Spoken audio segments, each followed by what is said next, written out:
Look, let's move right along to the other game. Kate, coming right back to you. The good, the bad, the ugly. I'm sorry, but you got here. All right. In the time since the last time you played in this game, Washington hasn't gotten here. You guys have gone 0-16 and then brought it all the way back to the NFC Championship. First and foremost, on behalf of the rest of the league, shout out to Detroit. Shout out to you guys. But good and bad and ugly, Kate, what you think? The thing is, we just lost our identity in the second half. We were cooking in the first half, and it's like we came out and we're like, oh, we've got this in the bag. I guess we're going to win. And we just kind of lost it. We lost everything. We lost our whole offensive identity, and like defense was just playing stagnant. You barely heard Hutchinson's name. He wasn't rushing Purdy. We weren't doing any sort of quarterback pressure on him. We weren't doing anything right that we usually do. I mean, it was just like we totally fell off on using Montgomery and Jahmyr Gibbs and running. Jahmyr Gibbs can be a very good receiving running back and run. And he's so quick, and we just why weren't we doing that? It was just I kind of want to know what Campbell and Johnson were talking about at the half, and where they thought they came out and thought they were going to just bulldoze those 49ers. Shanahan made so many good adjustments in that halftime that we just looked so flat in that second half. I was absolutely shocked. But we put up a good fight. We tried to come back. Yeah. And if Dan Campbell, but he won't say he did the wrong thing, but he's gutsy on fourth down. Had we just put Bagley in and gone for the field goal, we could have tied it and gone into overtime. There's a lot of what ifs on certain plays and certain decisions and play calling. I hope, because he's a free agent, I hope Josh Reynolds maybe isn't on the team anymore because he dropped a lot of dang good balls that were thrown to him by my man Goff. Dang you, Josh Reynolds. Dang you. Thank you for keeping it PG, Kate. And I'm really hoping that Cam Sutton is no longer on the team because he's a detriment in our secondary, a huge detriment in our secondary. So I really hope Brad Holmes goes secondary and adds another edge rusher for Aiden in the draft. In Holmes, we trust because he's a dang good drafter. Look what he did with bringing in Laporta. Hey. Real quick, shout out to Holmes, the first, GM that's out of an HBCU. Went to NC A&T. Right. Shout out to him, doing big things, man. I love that. Woo! Good things, in good spotlight being Black History Month. Because that man is amazing. Yeah. I want to just put him on a T-shirt and put in Holmes We Trust. Yeah, let's go. Let me just say, the man is good at the draft. People are like, why did you trade a pick? And what are we doing with Laporta now, Gibbs? And now you're drafting this guy, Branch. Why are we doing all of this? I don't understand this. And our rookie, Jack Campbell, our rookie class has been phenomenal. Yep. So I am just please get rid of Cam Sutton. Please get rid of Josh Reynolds. Get rid of those two detriments on our team and get someone who can catch the ball and someone who knows how to cover Deebo Samuel, because Cam Sutton really screwed up in the second half with him. And, so the bad was our defense, just our secondary. It's been our detriment all season. We do not have a very strong secondary. So that was the really bad part of it. The ugly was we lost our way in the second half and did not come out with the same intensity that we had in the first half with losing our rushing game. And the good was that we did try to stay in it and we didn't completely get annihilated in the second half. And I think that we learned a lot of lessons that game. We learned a lot. And I think Dan Campbell learned a lot as a head coach. And look at how far the Lions came. Absolutely. We were an 0-16 team one year, not too long ago. We That's were right. bad. Yep. We were really bad. And look at the resurgence of Detroit and look at how happy everyone is and how proud we can be of the Lions. And we got a good coach. We have a defensive coordinator that I think needs a little twitching and a little off the season coaching and maneuvering. Aaron Glenn's good, but he's not great. But I mean, Ben Johnson turned down your position, the Seahawks position, to stay with us because he believes in us, which is really phenomenal. We have an amazing head coach that I love with all my heart. Dan Campbell is that man, and I think he will get us to the promised land. I think we're going to win a Super Bowl with him. And can I just say, the love of my life is Goff on that team. Goff and Penny Sewell. Penny Sewell does not get enough credit on that offensive line for how few pressures he allows, how few sacks he allows. That man is phenomenal. So, I mean, and I know we have to pay him and Amon Ra in the offseason because they're up for contract renewals. So give those two boys some money. Keep me some Goff because I'm getting a Goff jersey. Not a Hudson. I'm getting a Goff. Get it. But there's my good, bad, and ugly. I love it. Nicole, what you got? Good, bad, and ugly for this one. The good was seeing that, the 49ers are going to give Mr. Mahomes a run for their money with, in the other side of the division coming up with a 17-point comeback longest for their division, which Mahomes just did last year. So I think this is really good for the team, the 49ers, just to show that they can be in contention and they are well worth the time to be in the Super Bowls. And you are right, Kate. I got hats off to the Lions. They did amazing. I know it's just some of the plays of not going for that, that those points instead of trying to go for, getting the touchdown. And sometimes that can be a detriment looking back, but you don't know in those times at that time, and you wanting to go for it and seeing just, that end zone. So that was my kind of take from it. Brock Purdy just came out of nowhere last season, He did. just in the very end with Garoppolo not being there for the 49ers. It's like, where did this kid come from? He's still so young. And like I said, it was a really, really good game.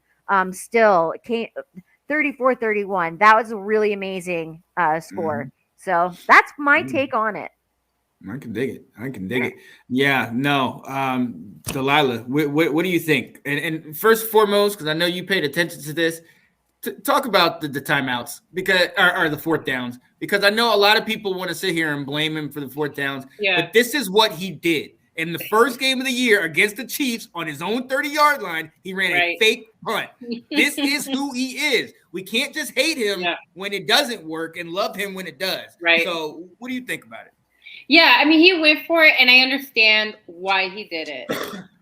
But that was a regular season game, and so That's true. with a team like the 49ers, because they have so many offensive weapons, that's really the problem. I agree with Tina, and she said it on the round table. They have so many offensive weapons on the 49ers. CMC, who I love that guy. Good for him that the Panthers let him go because. My God, I'm sorry, no hate on the Panthers. I know they're on a rebuild, but I'm just saying, but he wasn't doing anything there. His talent was being wasted. How it was. I'm not saying that's for the future, but I'm saying. Our owner is terrible. That's my other team. Our owner is terrible. I know it. That's what I'm saying. I know it is. That's what I'm like. Look, he was wasting his talents there, and and then you have Kittle, which I still love. You're hilarious, Nicole. But Kittle as a tight end, I know he doesn't get as much love as Kels, but Kittle, man, that guy is dangerous too, because if Purdy can't get to IU or can get to Debo. He's got Kittle. Mm-hmm. You know, who comfortable with monster plays, and he had a great game. That he's also had a good game, and not necessarily he's not always the one getting touchdowns. He just opens things up, and again, CMC is very determined to break some records. Do the dad son duel that doesn't happen often, right? With Super Bowl wins and the same coach, right? Because Shanahan's also like, and McCaffrey. There's a connection there, I like it. And so that was the good. I really do enjoy watching the 49ers play. I think the great above good is Purdy's story. I really do think that's awesome. Never give up your goals. This kid was picked last, literally last 262. And Wasn't look at where he Pacheco is. just like one slot over him or something like that? Yeah, he was like in the 250s. Yeah, and they were from the same draft class. Right. Same draft class. So all I'm saying is, he's a great story too. And I think the bad, again, I agree with Kate. I think that the Lions assumed that they had that game. I think that's really what happened. I think that they're like, oh, look, I put all these points up against the 49ers. And I think that was the bad, is that they assumed that that's the same team that they would be playing in the second half. Whereas Kyle Shanahan ain't that kind of coach. He makes adjustments. He's been doing it for years. I mean, that's what he's known for. And I think, Peyton Manning's right. Maybe Dan Campbell was eating some oranges, at halftime. He's in the bathroom, because Peyton Manning made that joke how no one does motivational speeches at halftime. That's where that comes from.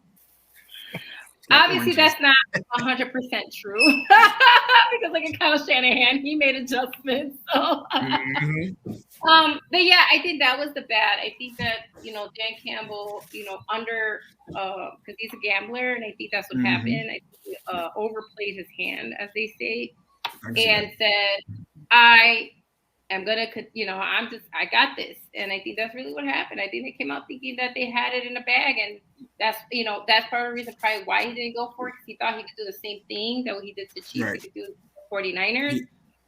And I feel that that's really what happened. But you got to put those points up when they're playoff games.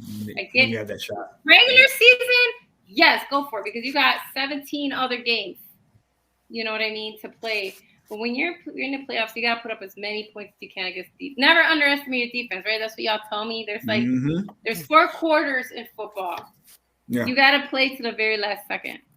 Yep. So Absolutely. Anyway, shout out to the 49ers, Lions. Congratulations. I think Dan Campbell's your guy. 2 seasons ago, you guys were 3-13 with Dan, and they wanted to run him out of town. Yeah. But the Lions were like, no, it's because we had to make adjustments and get the guys that he needed, which they did. They did. And then they improved. They almost went to the playoffs last season, and so they made a run. Seahawks. You know what I'm saying? So, again, I think that you guys are heading in a good direction. So that's a good part of the Lions. But kudos to the 49ers, man. Great game. Kyle Shanahan, you are, one of his coaches, man. Oh, yeah. He absolutely is. And so piggybacking on that, I mean, the good is the fact that, I mean, let's be honest. Delilah, I know you're my age. Nicole, if you don't mind me asking, how old are you? Young enough to be happy. That works. and Kate, your cat's age, correct? I'm 40. I'm going to be 48 this year. Okay, 48. So I'm old. In our, you're forever young, Kate. You know that. In our lifetime, we have been able to see the Detroit Lions go to 2 NFC Championship games, and that to me is an amazing thing. Because Kate, I know you can attest to this. There were some years in there where I didn't know if it was going to be another win. I didn't know if y'all were going to be able to get that. So that is a beautiful, beautiful thing that they were able to do that. And just to, like you said, Kate, rally the whole city around it. I mean, you got the state of Michigan following Harbaugh and the Wolverines, and now you got their favorite son, Aiden Hutchinson, leading the way, and he has had a hell of a playoffs run. Isn't he great? 4 or 5 games. Yeah, he's been killing it. So that's the good. Unfortunately, I do have to go to the bad, and the bad was that second half. And the bad was the feeling that I kind of had when I saw the score at halftime, because unfortunately, and Anthony, I don't know if you're in the comments, but 28-3 came to my mind. It was just like it was too easy. You guys dominated, and it's like, are the 49ers really this bad? And it's like, no, it's just a really long game. And so the bad was that second half. Like you mentioned, you didn't run it with your Pro Bowler Gibbs. You didn't run it with Montgomery anymore. It's like they took their foot off the gas, and it got ugly in the sense that you gave up the 17 points and the time and everything. But the ugly for me isn't necessarily ugly. It's what could have been ugly. Kat went and went to go hang out and watch the game and do that stuff. And so when I went to once I saw what happened, I was preparing. So I made sure I cleaned up everything in the house, made the bed, had dinner ready, dishes done. And then once I got her, I made sure there were roses that were delivered to the door and all these things. I did, because it was great until right before she went to bed. It was 24-7. How in the world? And I was like, oh, babe, I'm sorry. It's ugly. It's ugly, babe. I don't want to talk about it. But shout out to Kat and shout out to, Detroit. Talk about resilience. 3-13-1 2 years ago to 9-8 last year, to this point where they're right at the doorstep, going up against a team that had its own story. People forget about that. Purdy came this far last year and then got hurt. So this was that game for him. So it could have been ugly, but I'm so glad that you guys, all you guys, Detroit, you stood tall in this. And everybody was kind of applauding you like, this is amazing. This is what we want to see. I mean, we brought Eminem out of the woodwork. He's going to all the games, and that's true too. He's cheering us on and being our. We're all talking about lose yourself. I mean, the Chiefs have Taylor Swift. I've got spaghetti Eminem. you. Sorry. Yeah, I'd rather have Eminem than Taylor Swift, to be honest with you. You're a Swiftie. It is. I'm a Swiftie, but I wanted Eminem has had my heart before her. So understood.